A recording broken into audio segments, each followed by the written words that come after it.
रवि अपने दोस्त सूरज के साथ एक छोटा सा ढाबा चलाया करता था।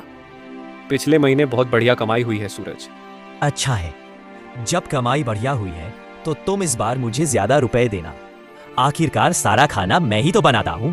हाँ, मैं जानता हूँ कि खाना तू बनाता है, लेकिन ये ढाबा तो मेरा है ना।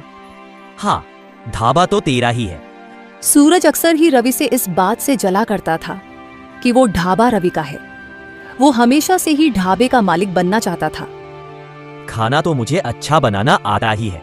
अगर मेरे पास अपना ढाबा हो तो फिर मुझे इस रवि की बातें नहीं सुननी पड़ेगी और सारा का सारा रुपया मैं रखूंगा। रवि रोज ही रात में घर जाने से पहले ढाबे पर ही खाना खाया करता था और आज सूरज रवि के खाने में बेहोशी वाली दवा मिला देता है। रवि खाना खाता है और खाना खाते ही वो बेहोश हो जाता है। अब इन कागजों पर इसका अंगूठा लेते ही ये ढाबा मेरा हो जाएगा। इस मौके का फायदा उठाकर सूरज ढाबे के कागजों पर रवि का अंगूठा लगा लेता है। बहुत बोलता था कि ये ढाबा इसका है, लेकिन अब ये ढाबा इसका नहीं, मेरा है। अब से मैं इस ढाबे का मालिक हूँ और जल्द ही मैं इसे ढाबे से निकाल दूंगा। 2 दिन बाद ही सूरज रवि को बताता है कि अब ढाबे का मालिक सूरज है। लेकिन ये कब किया तुमने सूरज? वो छोड़ो कि मैंने ये कब किया, तुम बस इतना याद रखो कि अब इस ढाबे का मालिक मैं हूँ और अब तुम्हारे लिए ढाबे में कोई जगह नहीं है। चलो निकलो यहाँ से। ऐसा मत करो सूरज, मैंने तुम पर बहुत ज्यादा भरोसा किया था। तेरे भरोसे का मैं क्या करूँ?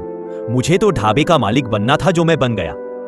सूरज रवि को ढाबे से निकाल देता है। रवि वहीं सड़क पर रोने लगता है। ये क्या हो गया मेरे साथ? ये ढाबा मेरा नहीं बल्कि मेरे पिता का था। उन्होंने मुझे कितनी उम्मीदों से ये ढाबा दिया था और आज मेरी बेवकूफ़ी की वजह से ये ढाबा सूरज ने मुझसे हड़प लिया। हे भगवान, मैं क्या करूं? रवि खुद से बड़ा नाराज था और इसी नाराजगी में वो बस गांव छोड़कर चला जा रहा था। उसने सुबह से कुछ नहीं खाया था। इस तरह कहां तक चलूंगा मैं? कहीं पर रुककर कुछ खा लेता हूं, वरना भूख से ही मर जाऊंगा। रवि एक छोटे से ढाबे पर पहुंचता है जहां पर एक अम्मा खाना बना रही होती है। अम्मा, मुझे खाना दे दीजिए। बैठो बेटा, अभी देती हूँ। रवि वहां पर खाना खाता है और फिर अम्मा से पूछता है, अम्मा कितने रुपए हुए? रुपए नहीं देने पड़ेंगे बेटा तुझे। रुपए क्यों नहीं देने पड़ेंगे अम्मा? आप बताइए कितने रुपए हुए? मैं किसी से रुपए नहीं लेती बेटा। मेरे यहाँ सभी को मुफ्त में खाना मिलता है। मुफ्त में? ढाबा चलाने में तो बहुत रुपए लगते हैं। ये रोज का खाना मुफ्त में थोड़ी ना बन जाता होगा। बहुत मुश्किल काम है ढाबा चलाना। और ऐसा मैं इसलिए कह रहा हूँ क्योंकि आज सुबह तक मैं भी एक ढाबे का मालिक था, लेकिन अब मेरे पास कुछ भी नहीं है। ऐसा क्या हुआ बेटा कि सुबह तक तुम ढाबे के मालिक थे और अब तुम्हारे पास कुछ भी नहीं है? रवि अम्मा को सारी बात बताता है और अब अम्मा रवि की मदद करने की सोचती है। तू रोज मुझसे खाना लेना और अपने ढाबे के सामने ही एक ठेले पर लोगों को मुफ्त में खाना खिलाना। लेकिन मुफ्त में खाना खिलाऊंगा तो मुझे क्या मिलेगा? अरे सब लोग तेरे पास ही खाना खाने आने लगेंगे और फिर उसका ढाबा बंद हो जाएगा, तब उसे अकल आएगी। ठीक है अम्मा, मैं आज ही एक बड़ा ठेला खरीद लूंगा और कल से मैं रोज आपसे खाना लेकर जाया करूंगा। अगले दिन रवि अम्मा से खाना लेकर अपना ठेला लगा लेता है जिस पर लिखा होता है मुफ्त में खाना। ये तो रवि है ना? पहले यही तो इस ढाबे का मालिक था और आज ये मुफ्त में खाना खिला रहा है। चलो चलकर पूछते हैं और खाना भी खा लेंगे। दोनों ग्राहक रवि के पास जाकर खाना खाते हैं। इस दौरान रवि उनको सारी बात बताता है। ये तो बहुत गलत किया सूरज ने तुम्हारे साथ। इसलिए मैं यहाँ सबको मुफ्त में खाना खिला रहा हूँ ताकि लोग वहाँ ढाबे पर ना जाएं। ठीक है रवि भाई, हम तुम्हारे यहाँ ही आपसे खाना खाएंगे और बाकी लोगों से भी कह देंगे।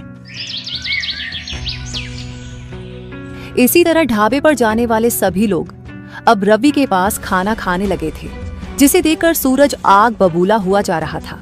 रस्सी जल गई मगर बल नहीं गया। अभी भी इस रवि का दिमाग ठिकाने नहीं आया है। अभी जाकर इससे बात करता हूँ। सूरज रवि से बात करने जाता है। अरे रवि, मुझे तो लग रहा है तुम पागल हो गए हो। जब से मैंने तुम्हें ढाबे से निकाला है तुम्हारा दिमाग खराब हो चुका है। मेरा दिमाग नहीं बल्कि तुम्हारा दिमाग खराब हो चुका है। अगर दिमाग खराब नहीं है तो मुफ्त में खाना क्यों खिला रहे हो? तुम तो ऐसे बात कर रहे हो जैसे तुम बड़े ही ईमानदार हो। अरे तुम्हारे जैसा घटिया इंसान तो ढूंढने पर भी नहीं मिलेगा। और तुम देखना, तुमने जो गलत मेरे साथ किया है उसका बुरा परिणाम एक दिन तुम्हें जरूर मिलेगा। अब सूरज रवि का काम देखकर जलता रहता। उसके ढाबे पर एक भी ग्राहक नहीं आता, जबकि रवि के ठेले पर भीड़ लगी ही रहती। और ऐसा करते करते रवि को महीना भर बीत जाता है। ना जाने कितने रुपए हैं इस रवि के पास, जो ये रोज मुफ्त में खाना लोगों को खिला रहा है। लेकिन इसे खाना बनाना तो आता ही नहीं, इसीलिए तो ये रोज ही कहीं और से खाना लेकर आता है। कल सुबह ही मैं इसका पीछा करके देखूंगा कि आखिर ये खाना बनाता कौन है। अगली सुबह सूरज रवि का पीछा करता है और वो देखता है कि रवि एक अम्मा से खाना ले रहा है। अच्छा, तो ये बुढ़िया इसके लिए खाना बनाती है। फिर तो इस बुढ़िया को सबक सिखाना पड़ेगा। अब अगले दिन सुबह सुबह रवि के पहुंचने से पहले ही सूरज अम्मा के पास पहुंच जाता है। अरे ओ बुढ़िया, चल मुझे ये सब खाना दे दे। क्या हुआ बेटा, तुम इस तरह बात क्यों कर रहे हो? तू ही है ना जो रोज रवि को खाना देती है। आज देखता हूँ तू उस रवि को खाना कैसे देगी। आज ये सारा खाना मैं ले जाऊंगा। सूरज अम्मा से जबरदस्ती सारा खाना लेकर अपने ढाबे पर आ जाता है। वो रवि ज्यादा उछल रहा था, अब आज देखता हूँ कि वो लोगों को क्या खिलाएगा।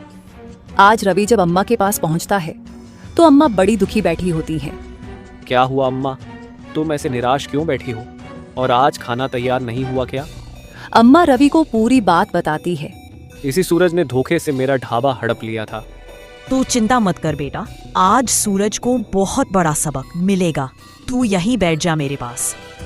रवि वहीं अम्मा के पास बैठ जाता है। उधर सूरज ये जानकर बड़ा खुश होता है कि आज रवि ने अपना ठेला नहीं लगाया। आज इसका ठेला नहीं लगा तो सारे लोग मेरे पास आ रहे हैं। अब रोज ही मैं उन अम्मा से खाना छीन लाया करूंगा। लोग सूरज के ढाबे पर खाने आते हैं, लेकिन जैसे ही वो खाना खाते हैं उन सभी का पेट खराब हो जाता है।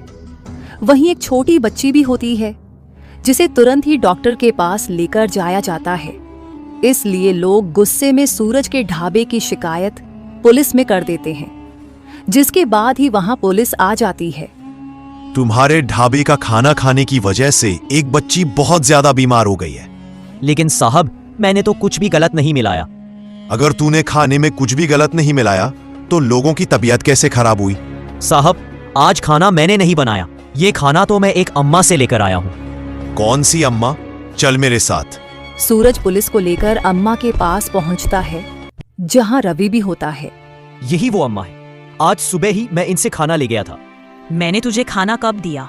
मैं तो इस रवि को खाना देती हूँ। लेकिन आज का खाना मैं छीन कर ले गया था, तभी तो इस रवि ने आज अपना ठेला नहीं लगाया।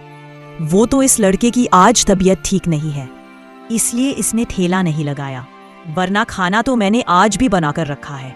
फिर से इतना सारा खाना बना देखकर सूरज थोड़ा चौंक जाता है। अभी थोड़ी देर पहले ही तो मैं सारा खाना छीन कर ले गया था। इन्होंने फिर से खाना कैसे बना लिया?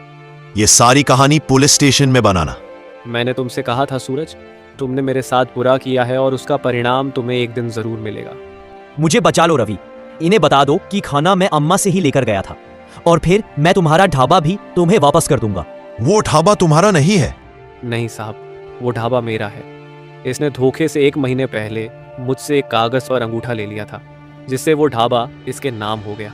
क्या तुमने ऐसा ही किया था? लालच में मैं अंधा हो गया था साहब, लेकिन आज मैं झूठ नहीं बोल रहा हूँ। मैं खाना इन्हीं से लेकर गया था। तब तो तुझे सजा जरूर होगी। और रवि, अब से वो ढाबा फिर से तुम्हारा हो जाएगा। तुम पुलिस स्टेशन आना, मैं ढाबे के कागज तुम्हारे नाम करवा दूंगा। धन्यवाद साहब।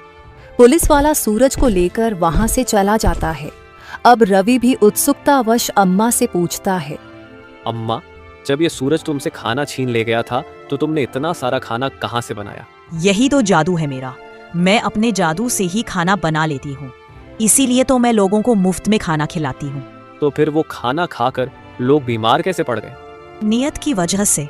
अगर सूरज अच्छी नियत से खाना ले जाता तो ऐसा कुछ नहीं होता, लेकिन वो जबरदस्ती खाना छीन कर लेकर गया था, इसलिए खाना खाते ही लोगों की तबीयत खराब हो गई। लेकिन वो सब कल सुबह तक ठीक हो जाएंगे।